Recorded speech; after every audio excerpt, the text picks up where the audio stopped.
আমি এখানে 1 কেজি মাংস নিয়ে নিয়েছি। এবার আমি এর মধ্যে ধনিয়ার গুঁড়ো, লঙ্কার গুঁড়ো, হলুদের গুঁড়ো, এবার স্বাদ মতো লবণ দিয়ে দেব।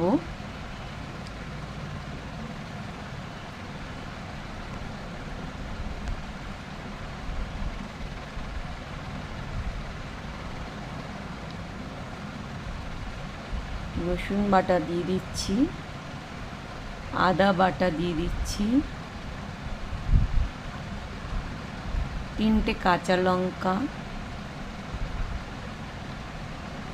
কুচি করে কাটা পেঁয়াজ মাটনের মধ্যে দিয়ে দিলাম। এবার আমি কাঁচা সরষের তেল কিছুটা দিয়ে দিলাম। ভালো করে মাংসটাকে ম্যারিনেট করে নিতে হবে। ম্যারিনেট করার পর 15 মিনিট মতো ঢেকে রেখে দিতে হবে।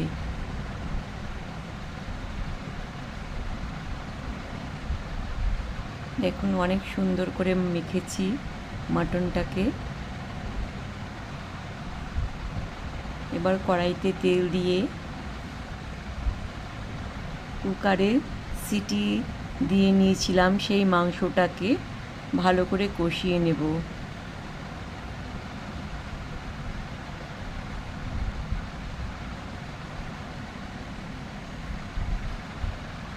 দেখুন খুব ভালো করে কষানো হয়ে গেছে। কষানোর পরে আমি গরম জল ঢেলে দিয়েছিলাম, যেহেতু আমি মাংসের ঝোল রাখবো সেই জন্য। দেখুন কত সুন্দর মাংসটা হয়েছে, খেতেও খুব ভালো হয়েছে।